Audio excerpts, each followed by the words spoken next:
we are going 30 years back, and we're with the Pinos next week. We wanted to bracket the Pinos with some all timers in terms of our deep dives. And this week we're going back to 1994 and talking Dumb and Dumber. Okay, I don't know the first time I saw Dumb and Dumber, but I've seen it a lot. Like there was a time when my buddy Josh and I would quote Dumb and Dumber just like second nature to each other. That I'm pretty sure we've quoted the entire movie to each other at some point. I've seen the movie a lot. I hadn't seen it in like 10 years until this week. So it was fun. It was fun rewatching it. I watched the theatrical version and the unrated version, which I've never seen before. I'll get into some of the things later because that makes it's an interesting experience. I mean, I love Dumb and Dumber. These actors are the perfect pairing that you wouldn't expect to be the perfect pairing. Like Jim Carrey comes out of the gates, 3 hits in the same year.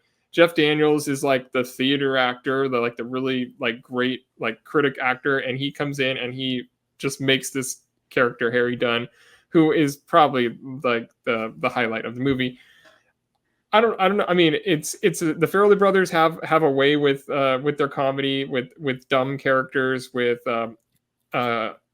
uncomfortable situations that are also just like really funny. Like a lot of other directors would make some of this stuff like gross, but it's not gross because like for some reason they make it charming. It's I mean, this is just one of the classic 90s movies. It's not a divisive, it doesn't age poorly or anything. It plays the same way it did when I saw it when I don't know, like 10 or something when I first saw this movie. And it's interesting to watch if you watch it with subtitles because there are some things I swear that I had heard differently. Like I got the lines completely new watching it this time. I know it's just a great movie. Like every line is quotable. Every scene feels like a classic scene. And like I mean it's weird that like if Zach is somebody who doesn't know this movie as much, because I feel like if I could quote any part of this movie and I would think it would be a completely in line with like anything we quote in Apollo 13 or Sideways, but it wouldn't be because I mean I just seen it 100 times or something. It's weird. Yeah, I'm right there with you, Todd. I don't know when the first time I watched it was. It was probably on TNT. That was one of the things I noticed watching it. I have the DVD, and it's one of those old DVDs where it's like play this side to play the full screen, but turn it over to play the widescreen. Oh yeah. Yeah, it's that old. And in the DVD menu, everything is misspelled. It's spelled like phonetically, which is pretty great. But yeah, there are parts I we watched this movie and I quoted the entire movie as it was playing out. And I didn't know I could do that until I watched it. And it's it's one of those movies, it's endlessly quotable, and but it's also one of those movies where there's a few lines here and there that will sneak up on me because I would say about 80% of the watches I've had on this movie have been on basic cable on TNT or TBS. And so they'll cut out like a John Denver's full of shit, or they'll just cut out these little random lines that or what's the line? I'm just old fashioned that way, and that I want to get her in bed as fast as possible, or whatever it is. And do anything to bone her. Yeah, that's what it is. Yeah, that is not in the TBS feeling. version. Yeah, so there's just those little lines that I'm like, oh, I don't remember that one because it wasn't on the TV version. But still, I mean, this movie, I was trying to think what makes this movie so good, because it is so funny. And you're right, it's an odd couple, but they work so well.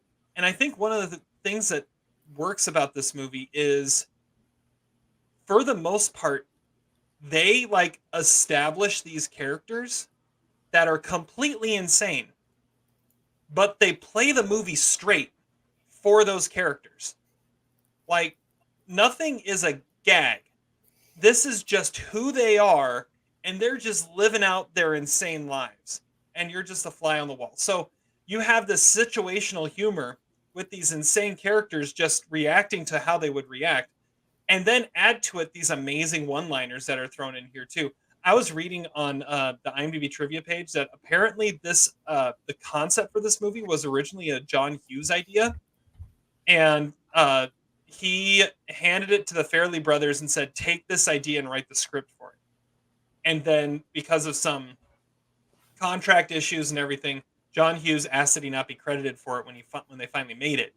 But it's bizarre to think that this came from John Hughes, because that doesn't feel like him at all. But I mean, maybe the concept Well, being planes, taken trains, by and the Farrelly. automobiles type thing, maybe. Okay, but yeah, these two just play it so. And I think part of that is Jeff Daniels, and one of the reasons Jim Carrey pushed to have Jeff Daniels in this role is because he's going to ground the movie. He is a normal actor that is going to create this character and keep it in the character. Like it doesn't stray from that to make the laughs, which I think is one of the reasons I haven't seen the sequel yet, but I've seen the prequel.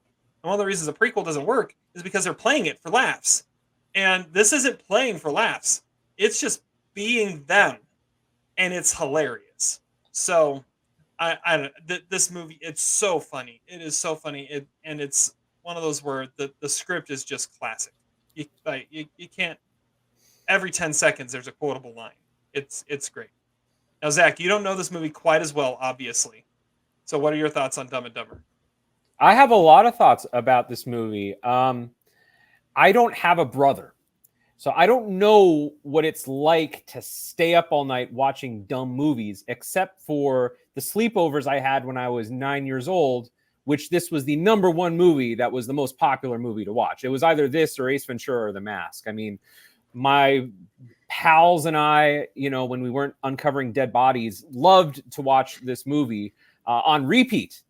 I remember when this movie came out. I mean, it's so funny to hear you say, Terry, that you watched on TNT the first. I mean, I remember when Jim Carrey was the biggest thing in the world. I remember Siskel and Ebert reviewing this movie. I don't believe I saw it in the theater, but I've known this movie my entire life. And I guess like Todd, I hadn't seen it in a while. My reaction is a little different to it. I think I spent most of my life trying to flee from this movie. I have a bunch of these highfalutin criterions behind me. I went to French movies and independent movies and documentaries because I didn't want to be like everyone else. I didn't want to think Jim Carrey was hilarious. I didn't want to think fart jokes were funny. I didn't want to think Dumb and Dumber was a good movie. Watching this movie now, 30 years later, and it's probably been 20 years since I've seen it, I think I like it more today than I ever have in my life. I think it's actually more charming today than it was when I was a kid. I actually was surprised by how much I responded positively to it because, like I said, I've spent so much of my life trying to get away from dumb comedies that everybody else likes. I like Lars von Trier, I like Jane Campion, but this movie's really funny. I also have to say it's a strange experience watching this movie because, when it came out, my mom did not want me to see this movie. It was, tarnished as this kind of trashy, lowbrow sensibility. And if Rotten Tomatoes existed in 1994, it probably would have gotten a 30%, somewhere around there. Today, critics love it. And I think if it were released today, it would get a Rotten Tomatoes score of about 80%. And the parents of America wouldn't be trashing it. In many ways, this movie does not go nearly as far as most PG-13 movies or certainly R-rated movies do today. Like, it's a really tame movie. Todd's right. Like, there's no political humor in it. There's no, it pushes the envelope in some of its scatological humor, but it is a totally non-offensive, chill movie today that you would show a 6-year-old. And that just wasn't the case in 1994. There were all this moral, calamities about, how is Jim Carrey, he's turning the kids of the United States into scatological, sophomoric, pinheads. But honestly, that's just because the movie is called Dumb and Dumber, I think. People who said that probably didn't even watch the movie. Well, yeah, I mean, that's true. I don't think my mom ever watched the movie, but it had that reputation. At least that was my recollection of it. So what was once considered boundary pushing or envelope pushing 30 years ago today is tame. I don't know. That was a fascinating element watching the movie again. Another thing that stood out to me as I was watching it was I couldn't help but think about Ricky Stenicki, which we all loved, and we're going to talk about the Farrellys in a little bit. But the Farrellys are so great at like what you might call like low concept comedy. You know, there's high concept comedy. There's comedies that have, you know, big special effects and, you know, night at the museum. And, you know, this is like a movie that looks like it was made for about $10. And there's not a lot of special effects, again, outside of Lloyd lighting his farts on fire. But even that's sort of, you know, turned away. I like that it's like story based. I like that it's based on character and tone and some real funny one-liners. I mean, there were some one-liners in here that I thought were like right out of Naked Gun territory. You know, when Harry's pulled over and the cop is like, pull over, and he's like, no, it's a cardigan. I mean, that's a Naked Gun line. Okay, now I love Naked Gun, and I guess that's another difference. I mean, when I was a kid, I watched Naked Gun 33 1/3, and you guys had to put up with my love of that movie a few years ago when we deep dove it. So I guess this is sort of revenge for it. But I will say, this is a very fun movie. I enjoyed watching it, and I think there's something a little deep to it about how no one thought this movie was going to be successful. No one thought that. All of Jeff Daniels' agents told him to not take the role. Jim Carrey was still an unknown. This when the film was going into production. And you know, that's not a special effect, not a high concept heavy movie. It's charming and it's kind of innocent, and I think it absolutely works 30 years later. Well, and I think another thing that makes it work is it's called Dumb and Dumber, and it's a smart movie about dumb characters. I think that's what very makes smart. It work. It's a really smart movie. See, I don't know how dumb Harry actually is. Like, Harry seems like he's like a child, but he actually knows what he's doing. Lloyd is completely just stuck in infancy, you know. Like, I mean, I don't know. I've always thought the title was a little strange, but I mean, yeah, I agree. To have someone first of all, to cast Cam Neely was a stroke of genius, but to give him a hat that says "Wine 'em, dine 'em, 69 'em," that's intellectual. I was waiting for that trivia question. That's intelligent. When one of my favorite lines, I'm already going to blow my favorite lines. I don't know about you guys. It's hard keeping favorite lines under wraps. But when Harry's like, I don't know, Lloyd, the French are assholes. Talking about Aspen. I mean, that's funny. That was a laugh out loud part for me. And that's not a physical gag, but the physical gags work. I mean, I was shocked by that too. Harry putting his tongue on the snow thing, that still was funny. The toilet situation, I must confess, I was still laughing at it. I mean, it just works. And it worked in the way that Ricky Stenicki did. It didn't try to be anything great. It was just funny, and it worked, and it was based on characters and good performance. Petey's head fell off. His head fell off? Yeah, he was really old. He was pretty old. I know that was your favorite line, Terry. My favorite one of those lines is when he's trying to throw the briefcase in the water, and then he is trying to strangle him, and he's like, "Ah, your hands are freezing." You're choking me. It's like, your hands are cold. How about the line? This may be an underrated line, but how about the line when they come back when they first meet up at their apartment at the beginning of the movie, and Lloyd's all like, "Oh, my day was fine. I just fell off a jetway again." Off a jetway. I mean, that again is sophisticated. That's an intellectual line. Someone wrote that line. That was funny. People get mad when you flee the scene of an accident. I mean, yeah, she wrote me one of those John Deere letters. She said a bunch of crap about me not paying attention or me not listening to her. I don't know. I wasn't really paying attention. I mean, you guys are right. Like, you go into, at least I went into this movie thinking it was just going to be like kind of like Liar Liar, which, you know, I enjoyed too. But Liar Liar was physical gag after physical gag. This movie it's Jim Carrey doing his Jim Carrey thing. This movie has a script, and the script is intelligent. I was kind of shocked by that, although it does have great set pieces as well. But it's a great unlikely pairing. I mean, that could also be another Mount Rushmore. Who would have thought in 1994 Jim Carrey who, I don't know, is having like an Ichiro 2001 type season, just breaking out, setting historical records everywhere, and then teaming him up with, Jeff Daniels, and it works. And they're both really funny, and they both complement each other quite nicely throughout the movie. It was supposed to be Nicolas Cage and Jim Carrey, which would have been awesome, but weird. Would have been awesome.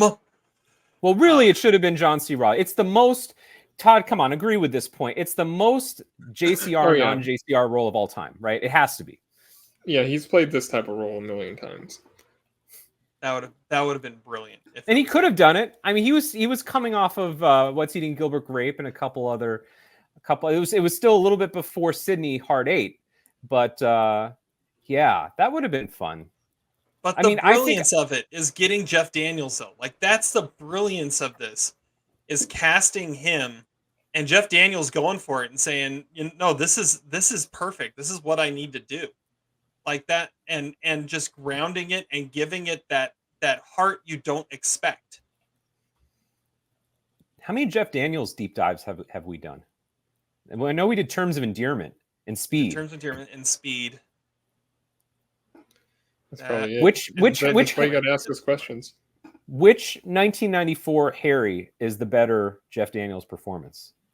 Oh, Harry Dunne. You know my answer to this question, but I think both are conceivable answers. Hi, Harry Dunne. I'd go Harry Dunne. I would too. Was it Harry Temple is Speed? Yeah. Yeah. I didn't remember his last name. He's fine in that. Would you also guess that in 2024, okay, is it fair to say at this point, Jeff Daniels not only has a more active acting career than Jim Carrey, but might actually be, is it possible that he's better known? Like, let's say you're talking to someone under the age of 25, okay? Do they really know who Jim Carrey is? They might have heard of Jim Carrey, but they also probably know the guy in the newsroom, right? Yeah, the newsroom clip really did a lot for Jeff Daniels. But that wasn't like a huge show though. I think that the Jim Carrey comedies live on, and they will. I think more people know who he is. Jim Carrey probably is more famous, but I think it's closer than you might think. And I think certainly Jeff Daniels is more active as an actor today than Jim Carrey is. I mean, maybe that's just because Jim Carrey's a bigger star. Jim Carrey's pretty much retired at this point. Right. Like he did the second Sonic movie and he was done. Did you think of any athletic comparisons to Jim Carrey in 1994? Is Ichiro 01 a good comparison? I also thought about like maybe Jordan in 96. I mean, it's probably the greatest year for any comic actor in movie history is Jim Carrey in 1994, right? Maybe it's like Tom Brady in 07. JCR in 2002. No, I think that was, or 2015. Yeah, apparently. JCR had a number of great years. I mean, because it's weird because he wasn't like famous. He had been like around Hollywood stuff, and then he all of a sudden has 3 monster hits. Three number one movies. I think he was the first actor ever to have 3 number 1 movies at the box office in the same year. That will never happen again. Where does this rank in Jim Carrey's oeuvre? Man. Well, see, I don't think this is his most difficult role to do. Like, I mean, what he does in Liar Liar is singular to Jim Carrey. This, I don't know that it's that hard for him because it's not that different from his thing in The Mask. But I mean, he does have a lot of good serious stuff too. That's the problem. I don't know. I don't know where I put it. But I mean, it's not his best movie necessarily. It might be his funniest movie, like pound for pound funniest movie. That's a good way of putting it. Yeah. I gotta say, this is more of a performance where it's like just you say the lines. I was surprised it's one of the by lower war Jim Carrey performances. Oh, I don't know about that. Who else would have a chipped tooth like that? That was amazing. I was going to say, I was surprised by the number of Jeff Daniels scenes I was laughing out loud at, which I think speaks to maybe is he giving like the better performance because of such low expectations? Like, I don't know. He's pretty hilarious in this movie and does some crazy ass shit in this movie. But I mean, it's a great combination. I'm just saying, like, This movie is not as much a Jim Carrey tour de force as I guess I remembered it or thought it would. I thought it would be. The snowball fight. Mhm. I always find that hilarious. Who would Nicolas Cage play? I thought Well, it he was pretty supposed to be obvious. Harry, but the State Trooper would also be really funny, and that would have been like a throwback Nick Cage to like the '90s when he was taking these like one scene parts. There was a few of those. See, I thought the obvious pick is he would be Andre. He'd be Charles Rocket. No, I thought the obvious pick was the Kung Fu chef. Fu Manchu it. Fu Manchu, exactly. Grew out the facial hair. All right, who would '90s Giamatti play? I wrote the anxious man on the phone, or at the phone. The guy who's just Oh, that's good. Yeah, that's pretty Get good. off the phone. I said the lobby bartender. Yeah.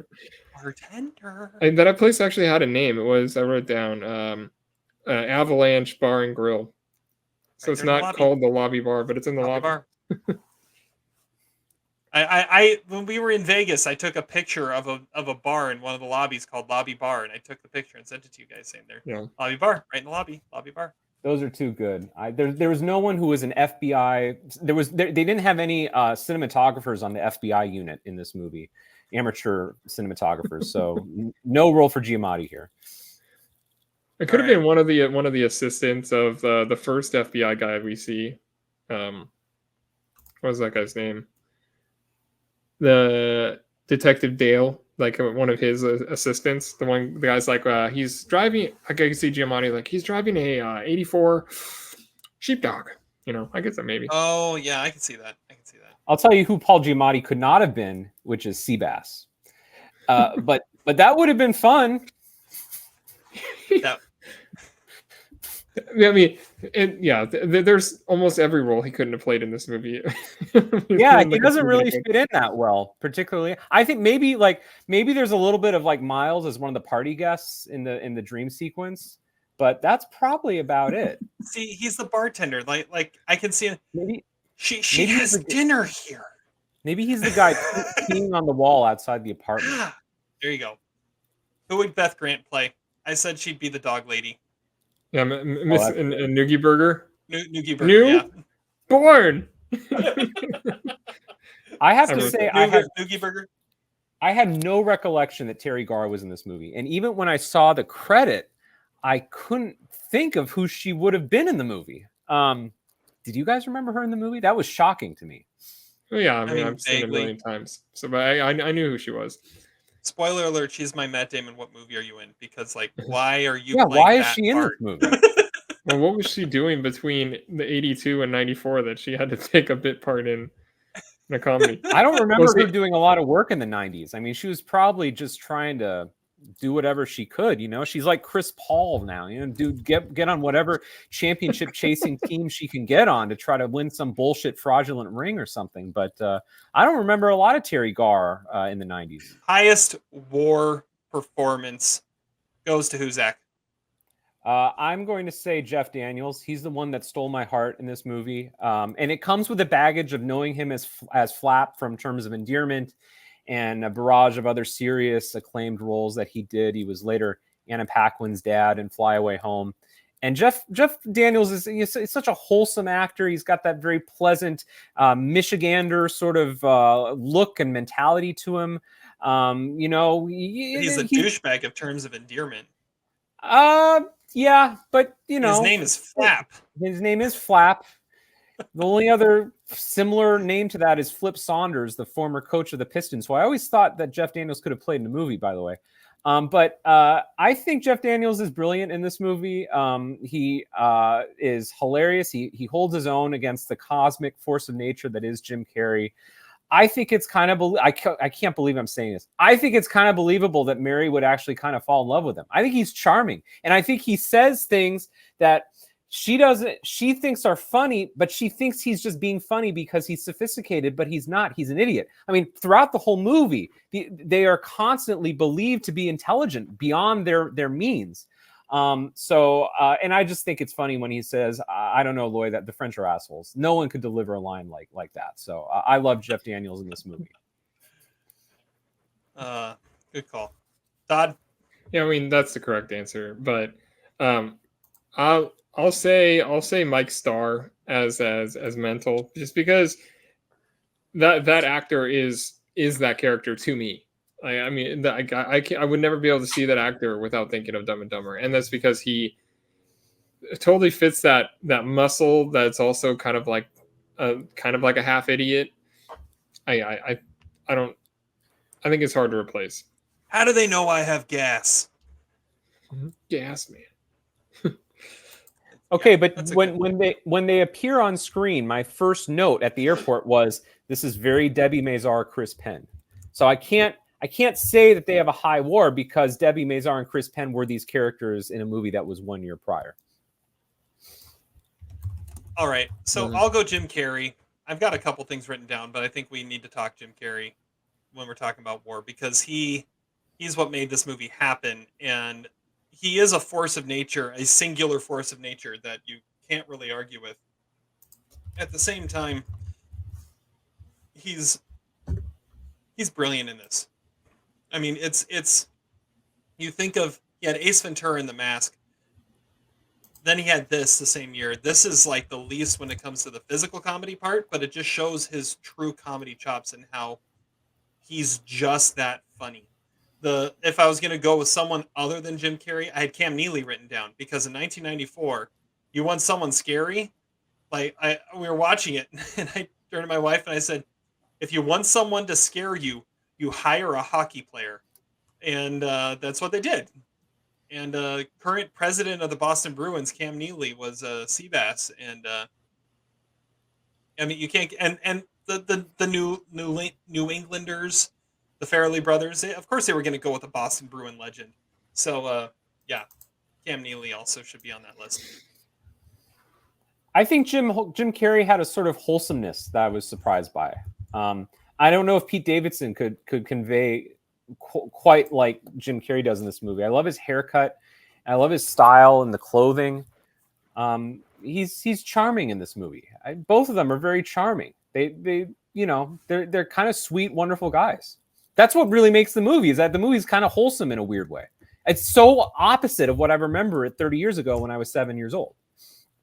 Bill Paxton Memorial, worst performance, Todd.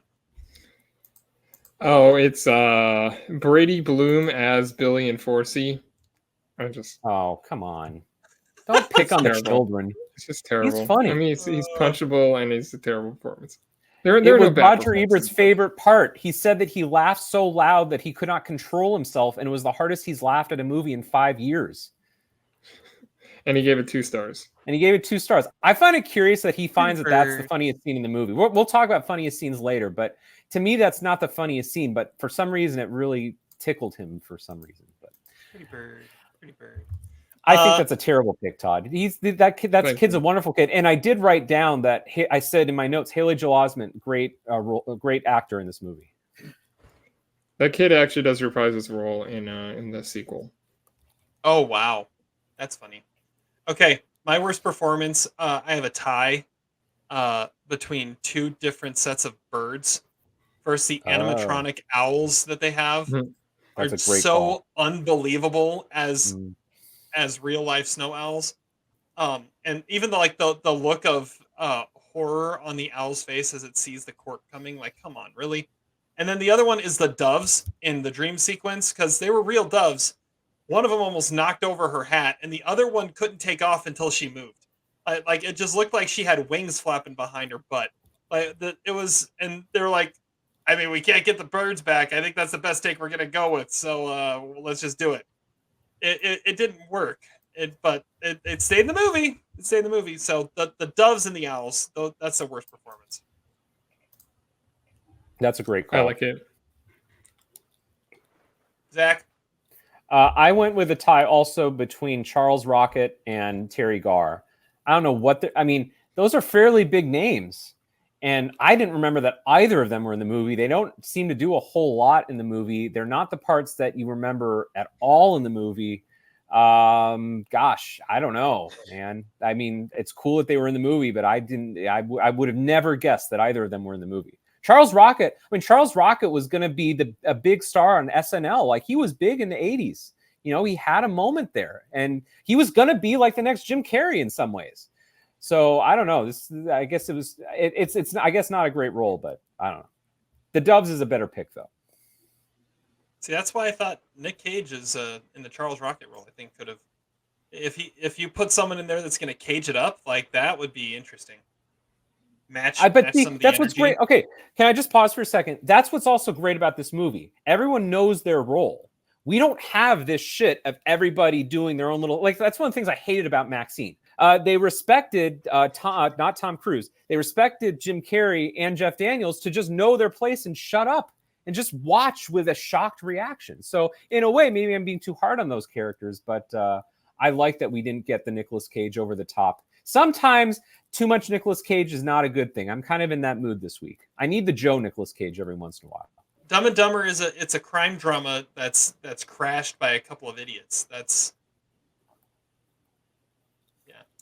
Yeah, that's true. Yeah, I mean, and because they're stuck in the situation, they look like they know what they're doing, or they're unknowns. You know. Yeah. I wrote down during the dream sequence. Do you think the Farrelly Brothers were high when they made that dream sequence? I think they were. I'm up for the minor character triumvirate of Amazing Larry, Ticket Taker, and Matt Damon. So my Amazing Larry, it's got to go to Harland Williams. This is like his first movie. He almost got Harry, it sounded like, and then there was the push to have it be Jeff Daniels. Like, he auditioned for Harry and said, "We love this guy. We got to get him in the movie somewhere." And putting him as the cop, like, he steals that scene, and it's rare that you get someone that can steal a scene from Harry and Lloyd. So Harland Williams is my pick there. The Ticket Taker Movie Maker award for this was kind of tough. I'm gonna go with the kid who traded Lloyd bike for Shag and Wagon straight up. That's my movie maker. That's a good one. Trade the van for it straight up. Yeah, that's what I'm going with. And then I already said my Matt Damon. What movie are you in? It's Terry Garr. Like, she shows up and like, why are you here for that? Really? I mean, you could go with any character for Amazing Larry. It's I mean, but I love Shay, JP Shay. Like, she's awesome. Like, come on, Joe, let me do them. Let me do both of them. That's the Michelle Rodriguez role in the movie, and she is awesome. Every time she speaks, I'm just like, man, I want more of that character. And I'd forgotten that she actually continues on after Mental dies. You know, her lines are always funny. My minor character who causes the movie to happen. I said the waitress at the register who who takes their word for it that Seabass is going to pay for their drinks or whatever, or pay for their food and whatnot. So, because otherwise they're not getting out of there, like, especially not with any food or anything. So I don't know that they get past that point without her. And what movie are you in? It's Rob Moran as the lobby bar bartender, because that character just doesn't. He has a different aura than any other character in the movie. He's like a mix of Patrick Duffy and Mr. Turner. Like, he doesn't feel like a bartender at all, and he doesn't feel like he belongs in the movie at all. Yeah. See, it should have been Giamatti. I think Patrick Duffy and Mr. Turner are both bartenders in another life, so I think it's kind of perfect casting. Okay, my Amazing Larry winners are the family that sings Mockingbird. They're yes. funny. I want to know more about them. Pick them up! Ticket Taker, I'm going to say the Providence Gas and Electric Company, because they charge, right. and they were going to obviously come after Harry and Lloyd with a gun. And my Matt Damon, what movie are you in? It's kind of similar line. Is their apartment complex is really sad. It's like out of a Ken Loach movie or something. Like, you look at it, or it's like that's Dardenne shit right there. Like, it's really depressing, all the people that are there, and it's terrible conditions, and it's like, it's so actually whoever was on set that made it that bad did such a good job of making it bad that it's not funny. It's actually kind of sad and pathetic and like horrific seeing them in that apartment complex. So that feels like it's out of a much more serious movie, possibly a British kind of working class kind of movie, maybe with Brenda Blethyn. And Tripod of depravity, stickman, douchebag, most punchable face. Todd, what do you got? All right, my stick man, I have Harry. I think Harry is quicker on his feet than you would give him credit for. Like when he falls on the car and like takes out the mirror with him, he like immediately comes up. He's like, it's a little loose. You might want to, like I mean, every time that he could fall into a trap, he doesn't really do it because he's just sort of charming at the same time, and his jokes are stupid, but they work because they are ironic. Douchebag. I mean, Seabass has got to go on one of the Mount Rushmore of all time douchebags. And most punchable face, I have the kids at the ski resort who are just like staring at Harry with his tongue stuck to the thing. All of them, and they're all like pointing and just like looking at, like in disgust, and just like I'm just thinking like, get out of here, kids. All right, Zach. My douchebag of the movie is the Rocky Mountains. Because they are in the way and they're getting them really cold. You're warming up for the Pinots. Yes. Which inanimate object is Zach going to nominate this year? Stickman, I'm going to go with Seabass. Now, 8-year-old Zach, I don't think would have quite understood the complexity of meet here at 2:15 for Man Love. I'm curious how that conversation went at my friend's sleepovers. I don't think we understood that joke. You would get it if you watched the unrated version. Okay, I'm sure I would. Wow. I'll get into that a little later. And then punchable face.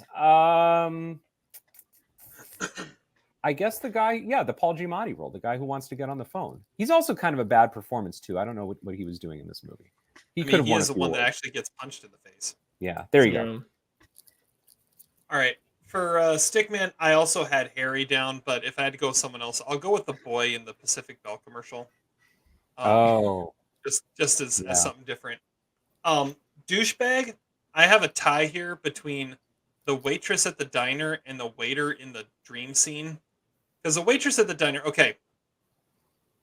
If someone asks you and you're a waitress, what's the soup du jour? And you respond, I mean, it's a great scene, but what's the soup du jour? And you respond, it's the soup of the day. No, you say what the soup of the day is. You don't respond with, it's the soup of the day. And she's like all condescending about it too. It's like, that's because he asked the wrong question. He's supposed to ask what's the soup of the day, and she says the soup du jour. That's the whole point. That's a reasonable mistake or misinterpretation. Was she supposed to describe the soup? Is that what you're saying to her? Yeah. When you say, what's the soup du jour? You say, oh, it's clam chowder. Or some of us don't have high standards like you, Terry. Some of us like to get our soup of the day. The soup du jour what's the soup of the day? You want to know what the soup of the day is. Yeah, but he asked what's the soup du jour. Because the menu says soup du jour, because that... Right, but the sign probably says, the soup of the day is the soup du jour, and he says, what's the soup du jour? And instead of what's the soup of the day? What he really should have said instead of soup du jour is he should have said the French are assholes, Lloyd. Told you. Excuse me, Flo? Excuse me, Flo? And well, all right, and then the waiter in the dream sequence. People wouldn't understand today. They would think Flo from the insurance company. That's totally what you think. But yeah, no, the waiter in the dream sequence who brings the food and then immediately starts kissing Mary's arm. That's a douchebag move. And then Stickman move too. Stickman move too.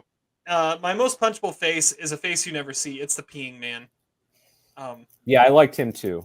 I was a big fan. And but that was a very punchable back of the head. There's a lot of peeing in this movie. I also saw another movie where there was a lot of peeing too. Oh yeah, there was a lot of peeing in Y Tu Mama Tambien as well. They're all kind of mixed in at this point, but a lot of urination in recent movies. What's with all the urination these days, like Seinfeld? Sorry, go ahead. I like the peeing man too. He was one of my honorable mentions for Amazing Larry. But the phone guy is definitely. I don't know what peeing man you're talking about. So he's in the background of when they're outside their apartment. It's like when they escape out the back window in the fire escape. There's a Oh, guy Who has- peeing on the wall in the I background. mean, I don't think I've ever noticed that.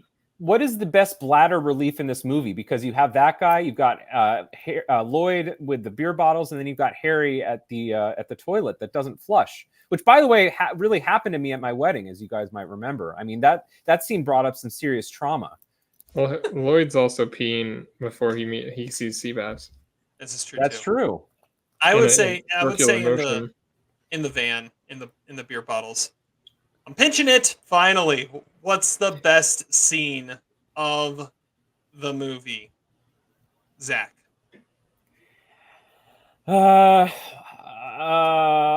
like the opening credits. I think the opening credits do a brilliant job of establishing who the characters are.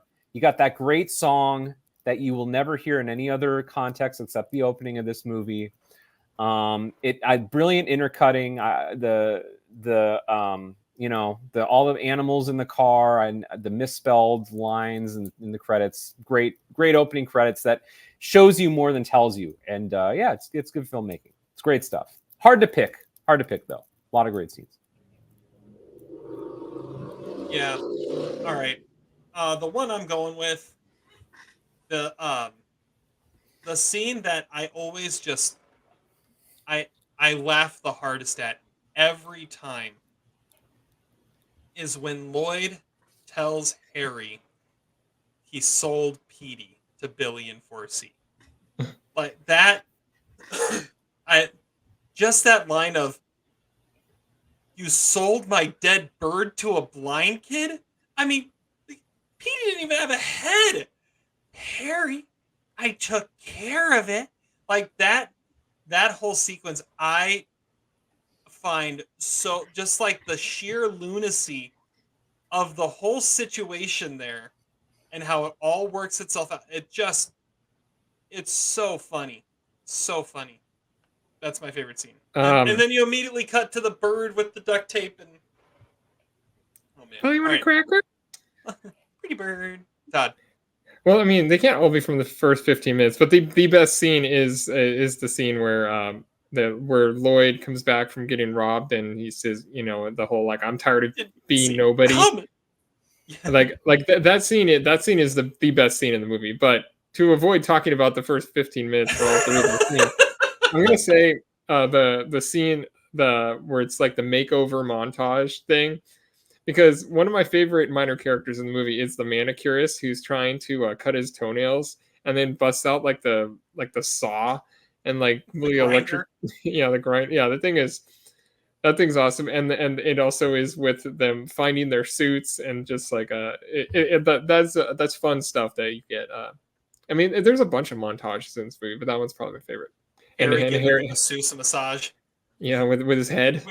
With his head, wearing the masseuse's dress. Yeah. But the best scene is like where they decide to go to Aspen. I'm tired of being nobody. That's when it actually is like, wow, that I could see that being a John Hughes scene. Like someplace warm where the beer flows like wine.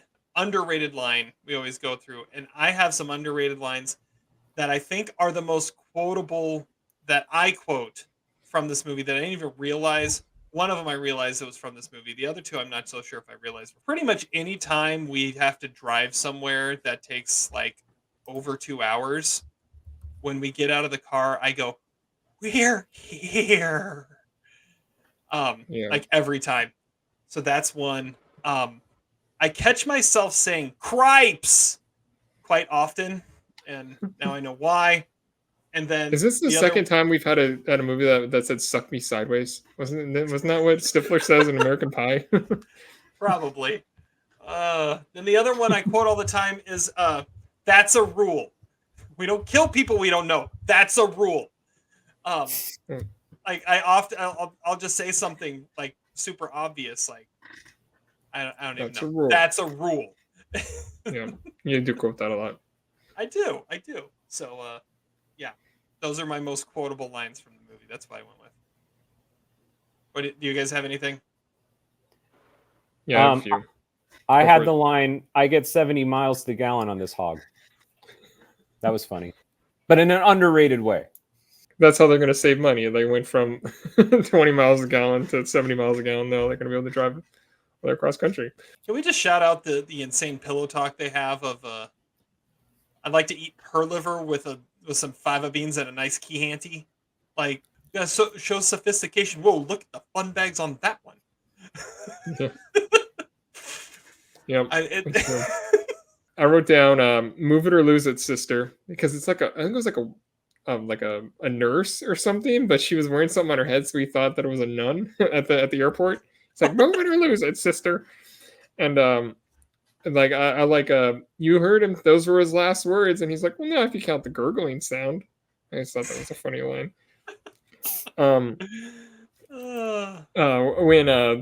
When Andre gets to the hotel room, Lloyd's opens the door and immediately he's just like, "We have plenty of towels, thanks." He's about to shut the door. It's like he does look like he could work there.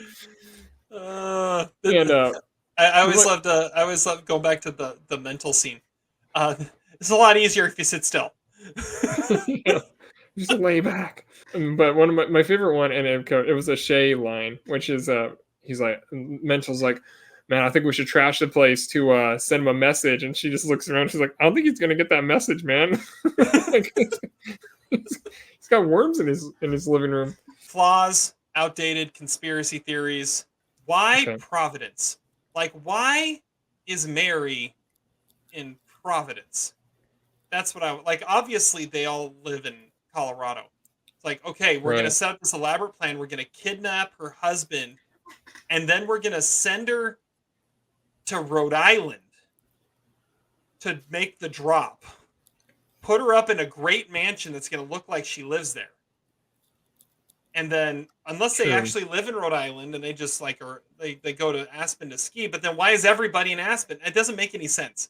Like the whole Mary Swanson like storyline, plot line of why she had to be in Rhode Island to go to Colorado in the first place doesn't make sense.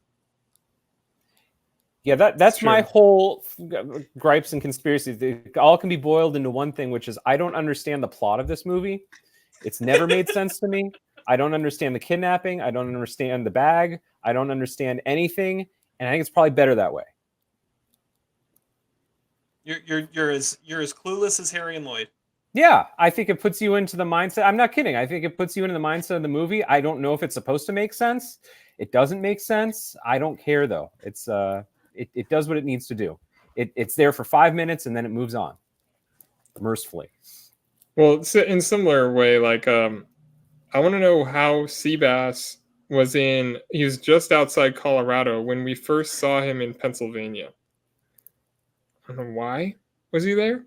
Because he was at the rest stop like 3 miles outside Denver or whatever. So I never really put that together. I was like, but yeah, that was like all the way across country, and he somehow almost beats them there. And also, after they're 3 miles outside Aspen, and it's like the LA desert when they meet the bikini team. It's like there are no mountains anymore. They said the town's 3 miles that way. We're Aspen, you know. That's fair. And I think they rewrote that because there's a couple endings on the DVD. That include the one guy who sounds like Basil Exposition, like that guy. He like was their buddy or something, and they had a scene with him, and I must have not tested well, so they probably reshot it. Do you think anyone has ever driven from Providence to Aspen? Like what was that Rinko Kikuchi movie where she found the Fargo DVD? Like maybe there were like Japanese tourists that made the same journey as Harry and Lloyd. Like they came to the country and did the same journey so they could find the motorbike or something. That's a good call. That's the Shaggin' Wagon. Yeah, find the Shaggin' Wagon. That's it. Okay, I also have some other questions. If Lloyd can't read, like he can't even read then how does he read the headline about the moon landing? And how does he read Samsonite so quickly? And how does he read the thing about manly love? Like I don't understand. If he can't even read then what? Yeah, that's like one of the. I never liked the fact that he couldn't read the headline like that. That doesn't make sense. And also, if they had been, if Mental and Shay had thought that Harry and Lloyd had been following them for months, then how did their hitchhiking plan come up? Like, how is that ever going to work? If they'd been following them for months, they know who they are. I never thought about that before either until this time watching it. It was just kind of like, How do okay. they know I have gas? Yeah, that's a good call. It's a good call. And there's also some things watching it this time that when I had the subtitles on, because like there were things like I thought that Shay asked like Mental if he was taking something named Vielsa, and he said Olive, like the pills were called Olive, but he said Olive. But she said the ulcer, and he says I'll live. That's not what it sounds like they say. But I've always heard that right. That's not one I've ever gotten wrong. And then Furiosa? when Mental gets on the phone, he says and he had just seen Harry and Lloyd. He's like, yeah, it's Mental. I always thought he was saying like they're mental. And when Shay says the guys who whacked Mental, I always thought she said the guys who act mental. And it would make sense too. I also just want to talk about the unrated version. So there's a whole scene of like, I mean, well, this actually makes Dumb and Dumber 2, which isn't a good movie, but it makes some of that stuff make sense. But like, there's a scene where Lloyd and Harry are getting ready for the first date thing, and he says that her name would be Merry Christmas. I never thought about that before. It's genius.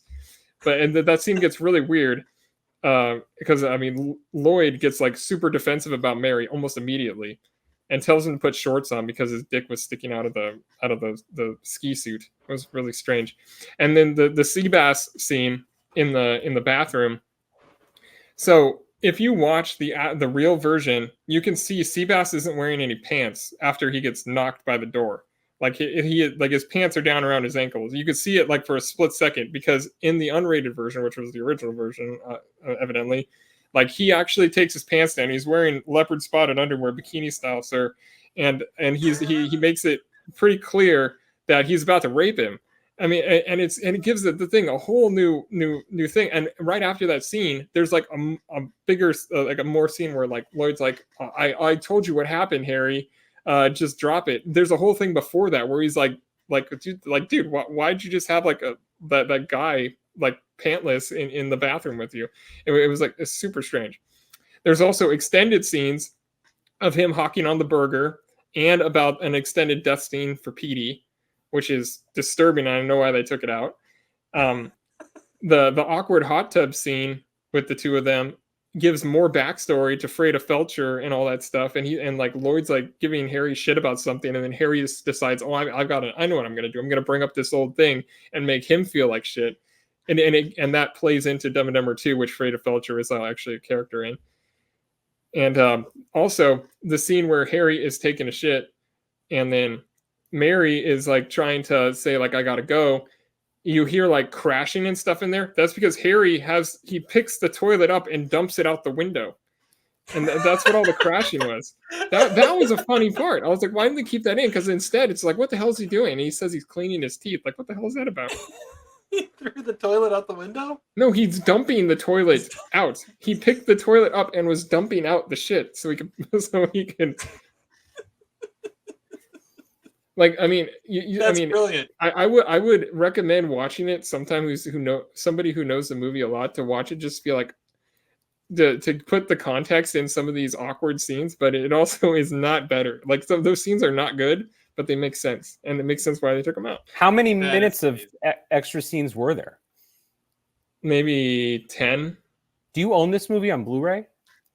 No, I got a copy from the library, and it was the unrated version. It came in a 5-pack of 90s comedies, and the 5-pack included Dumb and Dumber unrated version.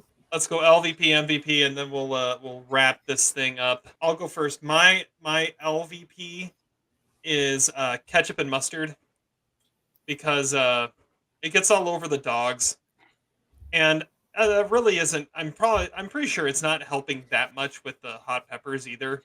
Like ketchup and mustard, just hardcore LVP in this movie. Well, I mean, how he does that, it's really impressive. I want to know how many takes that took for him to actually get it to be around his mouth, like slamming them on the table. And then my MVP is limo drivers. It's limo drivers.